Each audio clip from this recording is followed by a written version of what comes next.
sentimos moita emoción de ver a tanta xente aquí reunida. O obxectivo principal deste congreso é crear unha conciencia activa sobre os obxectivos de desenvolvemento sostible da Axenda 2030. Queremos ser un alumnado activo ante os desafíos sociais, económicos e medioambientais, e que as nosas tarefas sirvan de un moi bo exemplo ao resto de comunidade educativa galega, verdade, Sofía? Pois claro, Ángela, queremos escolas con capacidade para dar resposta aos retos de carácter global como a igualdade de xénero e a coeducación, a reducción das desigualdades, a promoción da saúde e o benestar e a educación intercultural, e así contribuir para formar sociedades pacíficas, xustas e sólidas. Eu son Mati. Neste congreso faremos actividades de todo tipo, polas mañás e polas tardes. Polas mañás estaremos alumnado mostrando os nosos proxectos e traballos, acompañados de algunhas asociacións como a Faga, que fan un traballo moi bonito coa xente maior, Sos Tomiño, que fan campañas de recollida de alimentos, a ONG FEMA, que estuda e protexe os ecosistemas mariños, e aldeas infantiles que axudan a nenas e nenos en acollida. E agora a miña compañeira Salma falará-vos das actividades da tarde.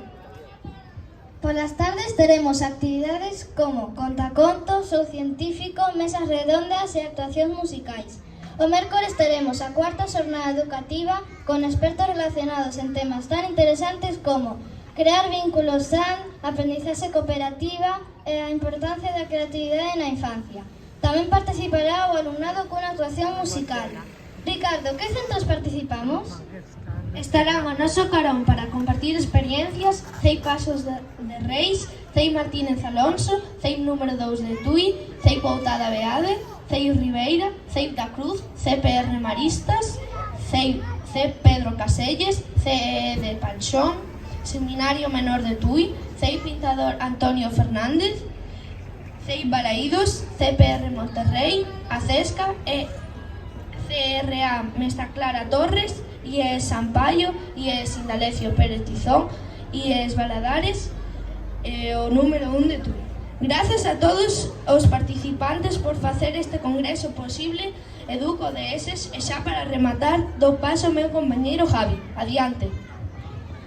Queremos aproveitar para facer un agradecemento especial á Radio Municipal de Tui, que todos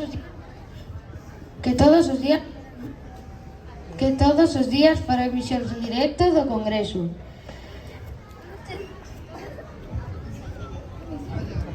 Todo este traballo permite crear unións e alianzas necesarias para mobilizar e intercambiar coñecementos, capacidades e recursos, e así camiñar por un obxectivo común.